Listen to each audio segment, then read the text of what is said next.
कुछ इंपॉर्टेंट चीज़ें हैं अफ़गानिस्तान के हवाले से, भारत के हवाले से, उन पर हमें बात करनी है। आज के प्रोग्राम में स्पेशल मेहमान मुझे ज्वाइन करेंगे, लेकिन उससे पहले अगर हम इस खित्ते की सूरत हाल देखें तो सिर्फ एक आदमी था जिसका मौक़िफ़ कांस्टेंट रहा, यानी काबिल ज़िक्र बंदों में अगर मैं बात करूं, बहुत सारे और लोग भी अपना मौक़िफ़ देते हैं।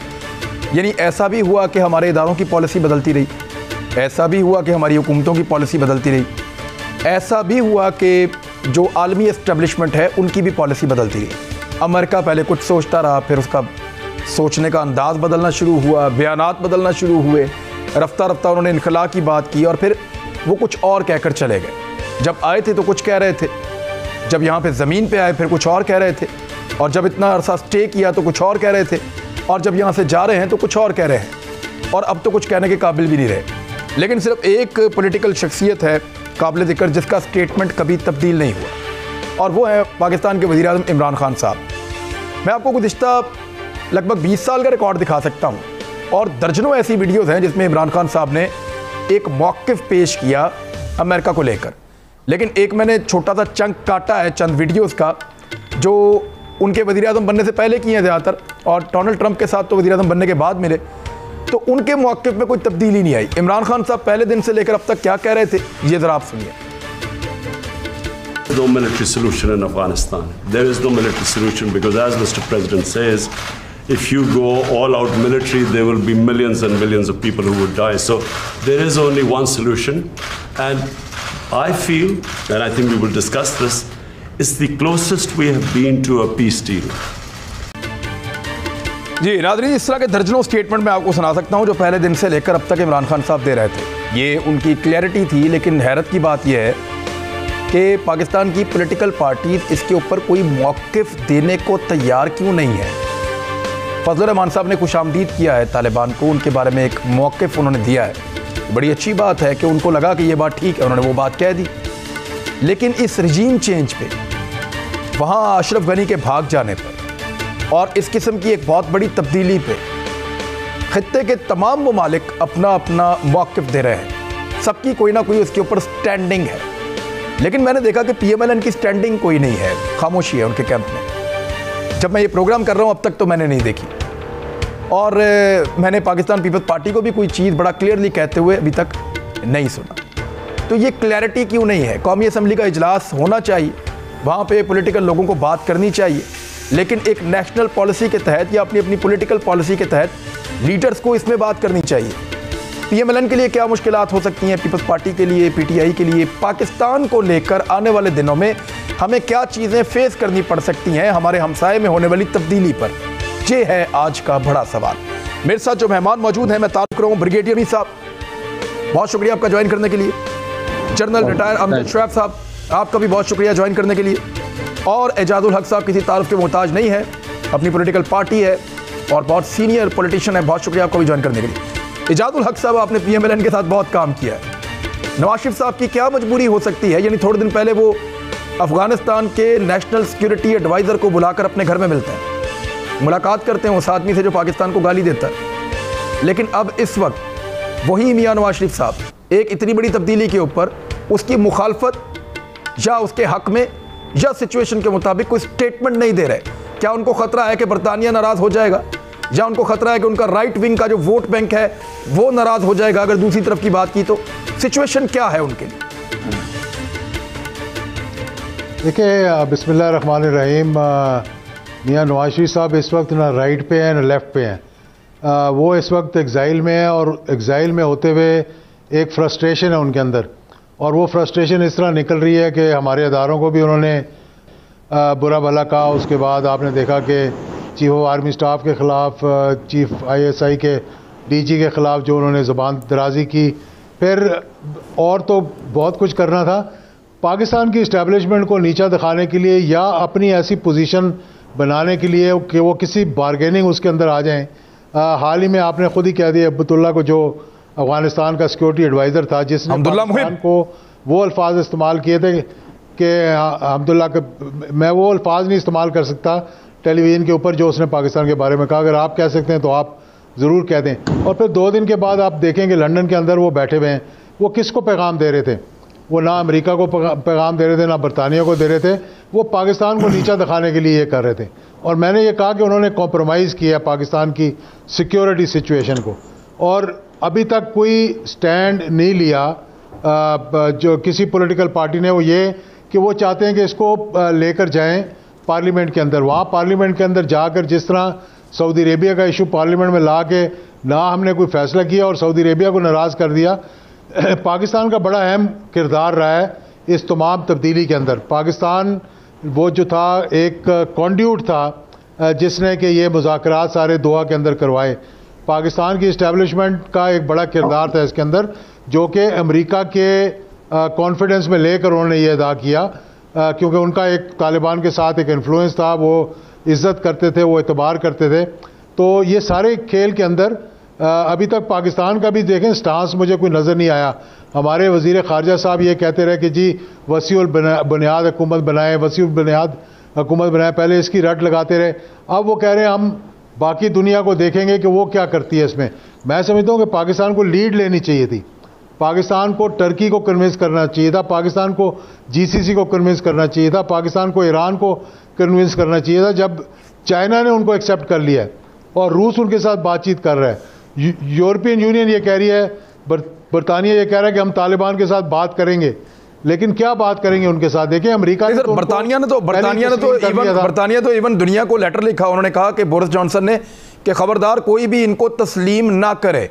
बरतानिया तो मुखालफत कर रहा है। अमेरिकन ने कहा कि तालिबान के कंडक्ट को देखते हुए इनके साथ बातचीत का फैसला किया जा सकता है।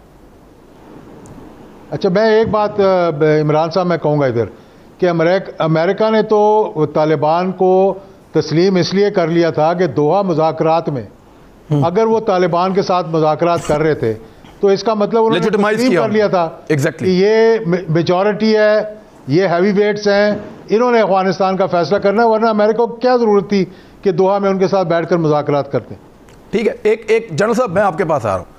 एक पॉलिटिकल ताकत के पे तस्लीम करना, एक रजीम चेंज के तौर पे तस्लीम करना, अफ़गानिस्तान की हुकूमत के तौर पे तस्लीम करना एक अलग बात है।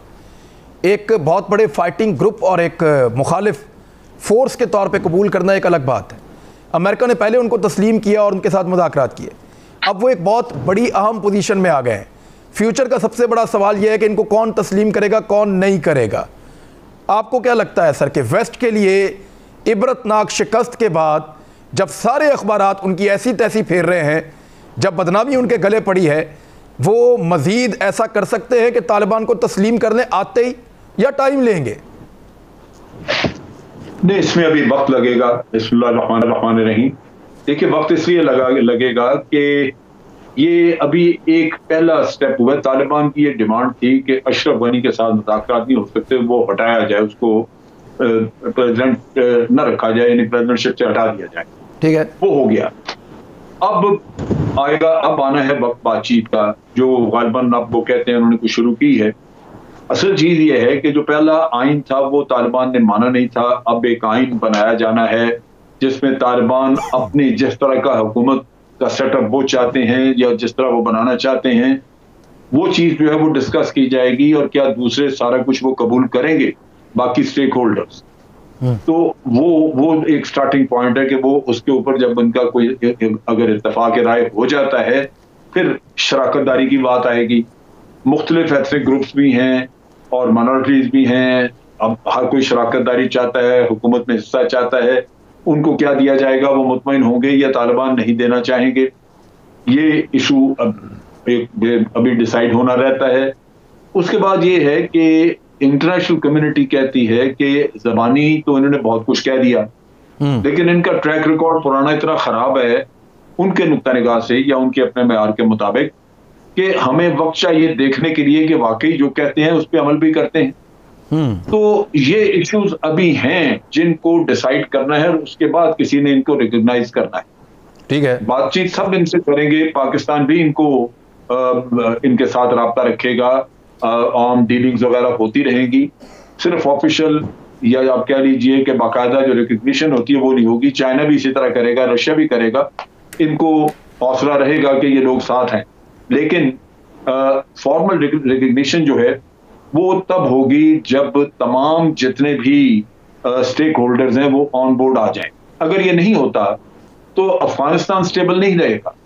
बाहर के मुल्कों को कोई ना कोई प्रॉक्सी यहाँ मिल जाएगी। आप यूं ले लें कि ये अफगानिस्तान का, हम कहते हैं जी अमेरिका यहाँ अमन ला के तो फिर जाना चाह रहा था, वो स्टेबिलिटी चाहते थे, उन्होंने तो कोशिश की ही नहीं। हम बार बार कहते रहे कि भारत स्पॉइलर है, हम बार बार कहते रहे कि अशरफ गनी स्पॉइलर है, अमेरिका का इन पे इख्तियार था, इनके ऊपर बहुत इन्फ्लुएंस था, लेकिन अमेरिका ने वो इन्फ्लुएंस इन पे इस्तेमाल नहीं किया।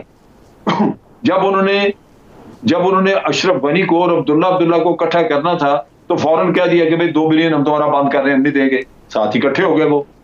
अगर ये मज़ाकरात के लिए नहीं हट रहा था तो उसको कहते भाई आपके गेट बंद कर रहे हैं, परे हटो। लेकिन वो इन्होंने किया ही नहीं। नतीजा ये है कि वो स्पॉइल करते रहे। जो सरप्राइज अमेरिका को मिला वो ये है कि वो नहीं जानते थे कि इतनी जल्दी यहाँ स्टेबिलिटी सी आ जाएगी। अब एक आर्जी सही लेकिन एक स्टेबिलिटी है। वो यहाँ पे देखना चाह रहे थे कि ये सिविल वॉर होनी है, खूब खुल के हो। उसके लिए वो आपको बार-बार, लेकिन जनरल साहब अगर यहाँ पे सिविल वॉर हो जाती तो दुनिया को, पाकिस्तान को मिलाइन करने का बड़ा मौका मिलता। ये तो हमारे लिए भी ब्लेसिंग इन डिस्गाइज हो गया कि फटाफट ही बढ़ गया। हमारे लिए तो है, वो हमारे लिए तो है, लेकिन बात मैं अमेरिका की कर रहा हूं कि उसके मकासद क्या थे। वो यहाँ पे इंस्टेबिलिटी या सिविल वॉर क्रिएट करता, उनको बड़ी तवक्को थी कि ये होगा। उन्होंने आपको कहना शुरू किया कि अपनी सरहदें खुली रखें ताकि बंदे आ सकें इधर। उन्होंने आपको भी ख्वार करना था। क्या अमेरिका 20 साल ला के इतना पैसा लगा के इसको स्टेबल करके चाइना के लिए छोड़ जाता? वैसे दुनिया में पैसा खर्च कर रहे हैं, क्वाड बनाई, चाइना को कंटेन करने के लिए टकरे मार रहे हैं, तो यहां सारा कुछ करके आके उसको पकड़ा जाते कि आप भी अपना सीपैक आगे ले जाओ। ये उनकी नीयत ही नहीं थी। उनको जो सेटबैक हुआ है, उनको जो परेशानी हुई है, जो उनको धचका लगा है, वो ये है कि हुआ क्या। असल चीज जो वहां पे हुई है कि ये हुकूमत, ये सेटअप जो इसके अवाम इसके साथ नहीं थे। पहले हमेशा यहाँ पे पहले तालिबान के साथ जब जंग हुई, अमेरिका ने तो बॉम्बिंग की थी, लेकिन लड़ाई लड़ी थी मलेशिया ने। इस्माइल खान की मलेशिया थी, दोस्तम की मलेशिया थी, फिर मलेशिया थी अताला नूर की। आज वो इतने बड़े नाम, वो 10 बंदे नहीं इकट्ठे कर सके, अवाम साथ नहीं थे उनके। नतीजा ये हुआ कि वो खुद माफिया, वो दोस्तम भाग गया और दूसरे ने सरेंडर कर दिया, इस्माइल खान, जो लॉयन कहलाता था इराक का शेर। वजह यह है कि अवाम आज साथ नहीं थे। अवाम को पता था कि ये सब चोर है, अशरफ गनी से लेके नीचे तक ये माल बनाते रहे हैं और प्रॉक्सीज हैं, कोई इंडिया की कोई किसी की, और इन्होंने काम मुल्क के लिए नहीं किया, ये अपने लिए कर रहे हैं। ये गद्दार हैं, ये किसी के सहारे बैठे हुए हैं, अमेरिका के सहारे, और इनका और अपना इनका है कुछ नहीं। तो नतीजा ये कि जब अमेरिका निकला, तालिबान चले, तो दुनिया ने कुछ नहीं किया, ना फौज हिली, ना लोग हिले। फिर लोगों में ये भी एक फीलिंग है कि अमेरिका ने तो किसी न किसी दिन जाना था, तालिबान ने तो यही रहना था ना। अगर तालिबान इनसे बदला लेना शुरू कर देते, आज तो उन्होंने माफी दे दी, लोग डरे हुए थे कि ये बाद में हमसे बदले ना लेने शुरू कर दें कि फलां ने अमेरिका का साथ दिया था, फलां इंटरप्रेटर था, फलां था। तो लोग बहुत सारे उस डर की वजह से भी वो तालिबान को फंड नहीं करना चाहते। अब ये जब हो गया वाकया तो अमेरिका मरा पड़ा। अब उनकी कोशिश, अमेरिका और भारत आगे ये काम शाम जारी रखेंगे कि यहाँ फतूर कैसे पैदा करना है। वो मैं आपको बाद में फिर बताऊंगा। चले वो मैं आप में आता हूँ। एक्चुअली पाकिस्तान की फौज ने स्टडी भारत को किया और आप लोगों ने काम क्या किया साहब? एक ही तो आपने काम किया है। यानी वो मुझे DGISPR की बात समझ आती है कि आपने जो मर्जी पढ़ा हो सारी जिंदगी, हमने सिर्फ आपको पढ़ा है 70 साल और आपको टैकल करना हमें आता है। वो फरवरी 2019 का वाकया मुझे याद आ गया।